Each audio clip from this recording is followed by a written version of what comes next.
CEO and founder of Nubis. He'll be sharing with us about untangling ugly data on account abstraction. Thank you so much. Thank you.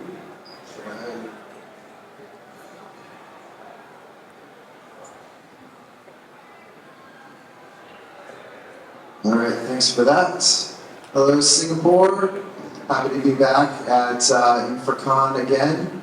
And I'm going to talk about one of my favorite topics, which is ugly data. Let's see if I can find the buttons.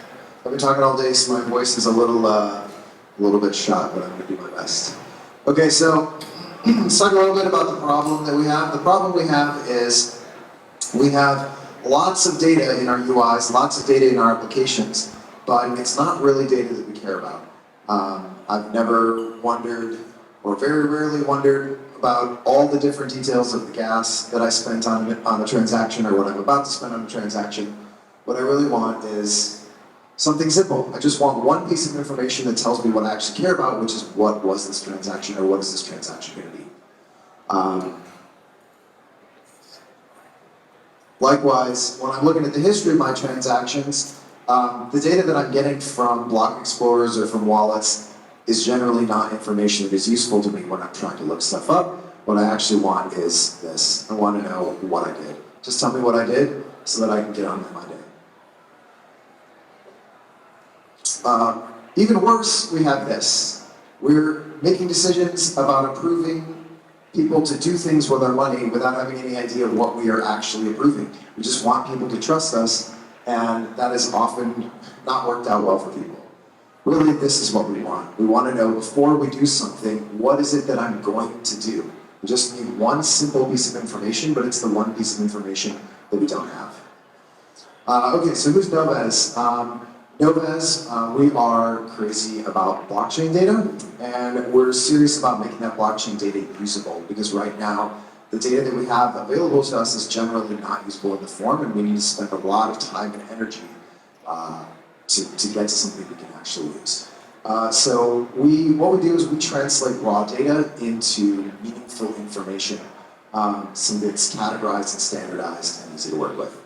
So we do data day in, day out. Why do we care? We care because we think blockchain is going to change the world, but in its current state, it is difficult, it's ugly, it's unorganized, it's tough to work with, and it's just a lot of wasted time and energy for people. All right, so let's get back to the problem. So the problem seems like it shouldn't be that hard, right? So we have events, we can look these things up and we can say, oh, this is the swap, all the data we need about this is right there. So it should be pretty easy to deal with. But in reality, that's only true in the very simplistic cases. Sometimes we have complicated transactions, like this one, it's a multi-call. And so it's a lot more difficult to determine what happened there because we can't just look into the events that pop out here to determine what happened. This is what we really want to know, but it's quite difficult to go from that to that. So why is this a problem? The reason it's a problem is because people keep building new stuff. If we just had the one original thing that people built, we could map it all, we'd be done, and we'd be off and running, but people keep building new things, and that causes problems. Come on, clicker. Especially when we start introducing stuff like 4337, which makes everything a whole additional degree more complicated and ugly. Because we got this. And this is a real thing. All right, so let's look at some specific examples. So this is how we approach, in our systems, how we approach classifying transactions. First, we need to identify what the function is. We have that map to something to tell us what the purpose of this function is. Then we need to decode all the information once we know what it's supposed to be. And then last, we take the data that we found and we map it into the right places in our structure in order to tell what it is. So here we've got a swap transaction, a basic swap. This is what we want it to be. We want it to be that we swap from CDX curve to curve. We find the function, which is exchange. We have a map somewhere that says anytime there's an exchange, that's a swap. So we've got that part done. Now we go look for the events. We find this thing and we say, hey, there's an event of this token moving in and out of the transaction, and we're off and running. When we run into a multi-call, that short circuits this entire problem. So now we find the original function.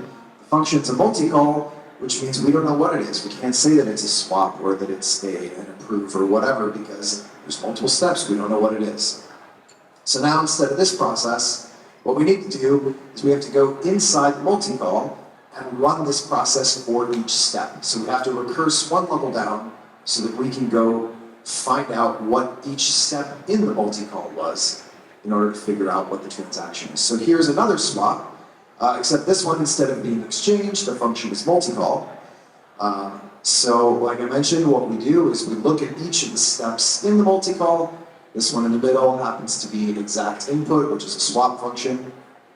And when we interpret each of these, we find that we've got 3 swaps. We put them back together.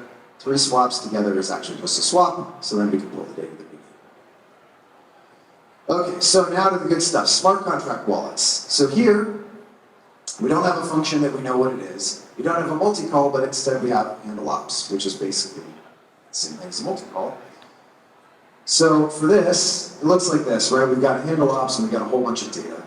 And we can't tell from here what this is. So what we need to do after we've identified that it is an account abstraction transaction is we need to go dig and find out where the smart contract wallet is that we are interacting with.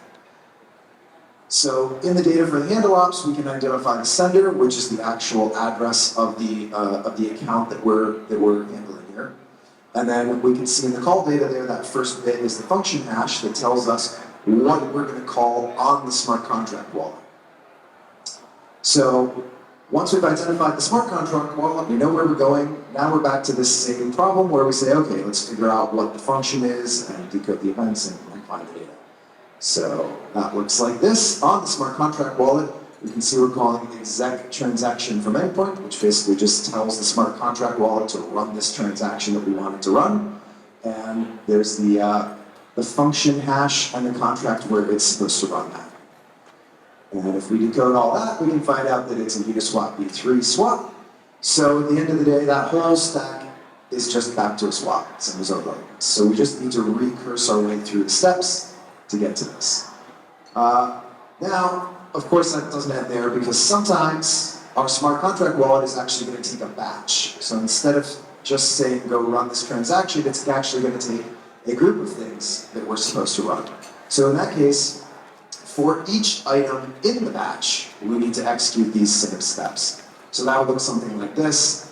Instead of calling on the smart contract wallet to execute a single thing, we actually call the smart contract wallet and say, execute all of these steps. And you can see in the inputs there, you can see in the inputs there that they're all running on the same contract, and it's going to run those functions against that contract.